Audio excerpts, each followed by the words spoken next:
ఎందుకురా ఇవన్నీ? అప్పుడేం చేయలేదురా, మన రెండేళ్లకి ఒకే ఆడపిల్ల. తీసుకుందాం. సీను, సూరమతి కక్షంతులు తీసుకోండి మామగారు.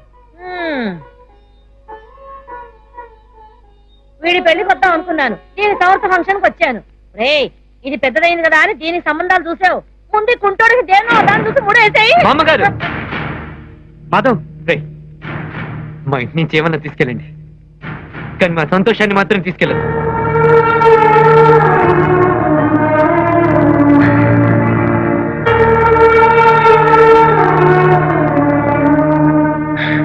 రై, మన సీనుకో సంబంధం చూశాను రా. పిల్ల చక్కగా ఉంటుంది, పెద్ద ఉన్నవాళ్ళు కాదు కానీ గౌరవమైన కుటుంబం. అంటే సూరమతి అందనే వెంటనే సంబంధం చూసావా? అంటే సంబంధం చూడటం తప్ప? చూడటం తప్పు కాదు. నా కొడుకుని ఎవరో జారిపడి చేసుకోకూడదు, ఇష్టపడి చేసుకోవాలి. దానికంత సీరియస్ గా చెప్పడం దేనికిరా? సరే, నువ్వు అనుకున్నట్టుగానే నీ కొడుకు పెళ్లి నేను చేస్తాను, నా కొడుకు పెళ్లి నువ్వు చేయి. నేనేం మందు ఎక్కువ చెప్పడరా? ఏది చేయగలపు?